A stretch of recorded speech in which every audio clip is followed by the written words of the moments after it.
ठीक है, हर एक ऑर्गेनिज्म के अंदर एक खास मैकेनिज्म है जिसमें एनर्जी का प्रोडक्शन होता है। उसे हम कहते हैं रिस्पिरेशन, या बेसिकली कहीं कहीं पे इसको सेलुलर रिस्पिरेशन लिखा जाता है। तो रिस्पिरेशन में अगर हम बहुत थीम तक आप जाओगे, बहुत माइन्यूट आप इन चीज़ों को पढ़ो, तो आप देखेंगे कि जो हमारे पास फूड बायोमोलिक्यूल्स हैं, जो फूड हम लोग टेक करते हैं, थ्री फूड फॉर्म में। First is carbohydrate, protein and fat, it means lipid. अब इन तीनों चीज़ों में से कार्बोहाइड्रेट का जो डाइजेशन है, जो एनर्जी का प्रोडक्शन है, वो सबसे इजी प्रोसेस में होती है। प्रोटीन और फैट, इन दोनों का डाइजेशन अपने एकेडमिक में नहीं पढ़ाया जाता, ठीक है, स्पेशली ट्वेल्थ क्लास तक नहीं पढ़ाया जाता। अब कार्बोहाइड्रेट के डाइजेशन, कार्बोहाइड्रेट हमें कहाँ मिला? जब हमने फूड टेक किया। एंड देन जब आपने डाइजेशन प्रोसेस पढ़ी थी, तो carbohydrate converted into simplest form that is known as glucose, as well as same अगर बात करें, then protein converted into amino acid, amino acid the simplest form of the protein. And third is fat, fat decomposes into fatty acid plus glycerol. अब जो glucose का production हुआ, वो glucose blood में flow कर रहा था, मतलब स्मॉल इंटेस्टाइन ने उनको एब्जॉर्ब किया। स्मॉल इंटेस्टाइन ने एब्जॉर्ब किया, एब्जॉर्ब करके डायरेक्टली ब्लड में भेज दिया, जिसको हम लोग एसिमिलेशन प्रोसेस पे कहते हैं। अब ब्लड में गया, अब ब्लड उसको लेके ट्रांसपोर्ट करता है, ब्लड लेकर के जाता है सेल के पास। सेल के पास ब्लड के आपने फंक्शन भी पढ़े हैं कि सारी चीज़ों को ट्रांसपोर्ट करने में हेल्प करता है। ऑक्सीजन का भी ट्रांसपोर्ट करता है, कार्बन डाइऑक्साइड ट्रांसपोर्ट भी ब्लड करता है ना, और ग्लूकोज को भी लेकर के जा रहा है, अदर बहुत सारी चीज़ों को लेकर ट्रांसपोर्ट करता है। तो जब ब्लड ग्लूकोज को लेकर के गया, सेल के पास ले जाकर के छोड़ दिया, फिर ऑक्सीजन को लेकर के साथ में गया।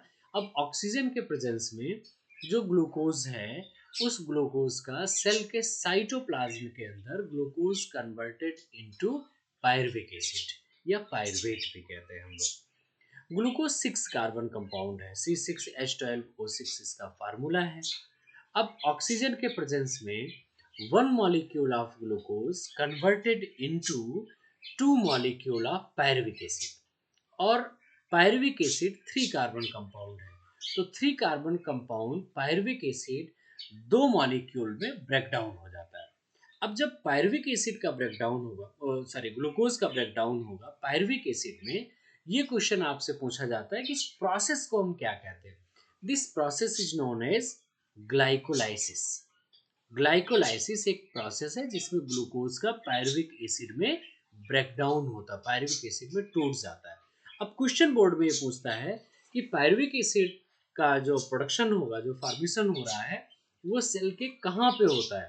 तो आपका आंसर होगा इन साइटोप्लाज्म। साइटोप्लाज्म। अब साइटोप्लाज्म में क्या बना? ग्लूकोज का ब्रेकडाउन हुआ, ऑक्सीजन के प्रेजेंस में हुआ, पायरुविक एसिड में कन्वर्जन हुआ, और जब इस पायरुविक एसिड में या पायरुवेट में कन्वर्जन होगा, दो मॉलिक्यूल पायरुवेट या पायरुविक एसिड का हुआ, फॉर्मेशन हुआ, इस प्रोसेस को हमने ग्लाइकोलाइसिस बोला। अब ये पायरुविक एसिड फिर एंटर करेगा माइटोकॉन्ड्रिया में। अब माइटोकॉन्ड्रिया का डायग्राम आपके माइंड में सेट हो जाना चाहिए।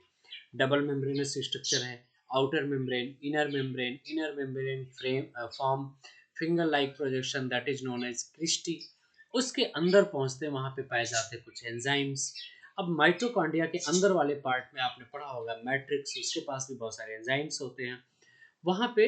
अब फिर से जो पायरुवेट था, पायरुविक एसिड था, उसका ब्रेकडाउन होगा। अब पायरुविक एसिड का जो कन्वर्जन होगा वो एटीपी में कन्वर्ट हो जाएगा। बहुत सारी एक लॉन्ग प्रोसेस है, आपके 10th के सिलेबस में नहीं, 11th में पढ़ाया जाता है। अब ये एटीपी में प्रोडक्शन होगा, और जो क्रिस्टी है, जो फिंगर लाइक प्रोजेक्शंस है, जो इनर मेम्ब्रेन ऑफ माइटोकॉन्ड्रिया बना रही है, उसमें पेपर पिन लाइक स्ट्रक्चर्स होते हैं जिसको हम लोग ऑक्सीसोम और F1 पार्टिकल्स कहते हैं। तो अब वो लेकर के जाएंगे और वहां पे एटीपी का प्रोडक्शन हो जाएगा। इस पूरे वन ग्लूकोज मॉलिक्यूल को अगर हम ब्रेक करके देखें फाइनली, तो 38 एटीपी का प्रोडक्शन होता है। 38 एटीपी का प्रोडक्शन होता है। अब 38 एटीपी के जब इस प्रोडक्शन होगा, तो अलॉट ऑफ एनर्जी हम इसको मानते हैं, बहुत सारी एनर्जी होती है एटीपी। अभी एटीपी का प्रोडक्शन होगा, और इसे हम कहते हैं रिस्पिरेशन, या एरोबिक रिस्पिरेशन भी कहते हैं, या कहीं कहीं पे इसको सेलुलर रिस्पिरेशन भी कहते हैं। इसके अलावा बॉडी के अंदर एक और रिस्पिरेशन होता है जिसे हम एनएरोबिक रिस्पिरेशन कहते हैं। वो एक्चुअली में एब्सेंस ऑफ ऑक्सीजन है। वैसे तो एब्सेंस नहीं होता, बहुत कम अमाउंट में ऑक्सीजन की ज़रूरत होती है। इतनी कम अमाउंट ऑक्सीजन की है कि हम उसको लगभग ना के बराबर मानते हैं। तो हम लिखते हैं कि in the absence of oxygen. तो वो मसल सेल्स में होती है, जिसके कारण से फटीग, थकान आती है ना? एक मसल क्रैम्प सुना होगा, बॉडी में अजीब सी अकड़न सी, पेन सी होती है। जब आप स्पोर्ट्स में कोई काम करते हैं या फिजिकल हाई एक्टिविटीज़ कर देते हैं तो अजीब सी पेन होती है बॉडी के अंदर, मस्कुलर पेन होती है, उसके लिए रिस्पॉन्सिबल है। अब जब यही ग्लूकोज जो अभी नॉर्मली ग्लूकोज एटीपी में कन्वर्ट हुआ था, पायरुवेट देन एटीपी में, अब यहाँ पे भी वही ग्लूकोज पायरुवेट में कन्वर्ट होता है, फिर मसल सेल के अंदर जाता है, then they form lactic acid, और ये लैक्टिक एसिड फटीग फॉर्म करता है। इसके अलावा चार एटीपी का प्रोडक्शन होता है, जिसमें से एग्जैक्ट जो हमें फॉर्मेशन होता है वो 2 एटीपी होता है, only 2 ATP, and 2 ATP involve in this process. जबकि आपने जब रिस्पिरेशन वाली normal respiration means aerobic respiration आपने देखा था, तो वहाँ पे 38 एटीपी का प्रोडक्शन हुआ था। उस 38 एटीपी में से 2 एटीपी उस प्रोसेस के लिए यूज होते हैं, तो एग्जैक्ट जो हमें नेट एटीपी का प्रोडक्शन होता है या फॉर्मेशन होती है या हम ऑब्टेन करते हैं, वो 36 होता है।